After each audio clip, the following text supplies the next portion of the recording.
آج جب ہم دنیا کی خبریں دیکھ رہے ہیں تو ہر طرف ایک عجیب سی بے چینی محسوس ہوتی ہے۔ کہیں میزائلیں گر رہی ہیں، کہیں بم پھٹ رہے ہیں اور کہیں دھواں چھایا ہوا ہے، لوگ مر رہے ہیں اور لوگ اپنے گھر چھوڑ کر پناہ ڈھونڈ رہے ہیں۔ مڈل ایسٹ کی زمین ایک بار پھر دنیا کی نظر کا مرکز بن چکی ہے۔ ایران اور اسرائیل کے درمیان بڑھتی ہوئی ٹینشن، فلسطین کا مسئلہ اور مسجد الاقصی کے گرد بڑھتی ہوئی بے چینی۔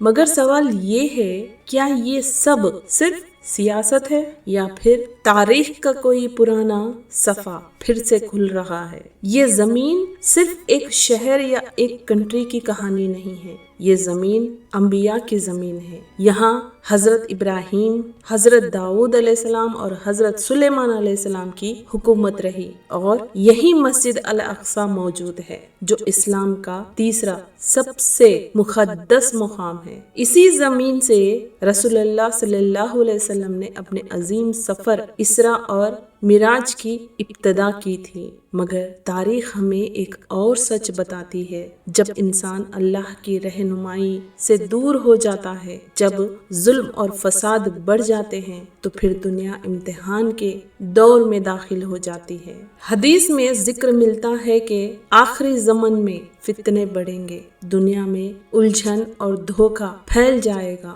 لوگ سچ اور جھوٹ کے درمیان فرق کرنا مشکل سمجھنے لگیں گے، اور پھر ایک دن دنیا ایک ایسے فتنے کا سامنا کرے گی جیسا انسانی تاریخ نے کبھی نہیں دیکھا ہوگا۔ ایک شخص ظاہر ہوگا جو اپنے آپ کو رہنما بتائے گا اور لوگ اس کی طرف کھنچتے چلے جائیں گے، مگر اصل میں وہ دنیا کا سب سے بڑا فتنہ ہوگا اور اس کا نام ہوگا دجال۔ لیکن ایمان والوں کے لیے امید کا دروازہ کبھی بند نہیں ہوتا۔ روایت میں آتا ہے کہ جب دنیا فتنوں سے بھر چکی ہوگی تب اللہ اپنی رحمت کا فیصلہ کریں گے اور پھر ایک عظیم واقعہ ہوگا۔ آسمان سے اللہ کے ایک نبی دوبارہ زمین پر اتریں گے اور وہ ہے حضرت عیسیٰ علیہ السلام، اور پھر حق اور باطل کا آخری مقابلہ ہوگا۔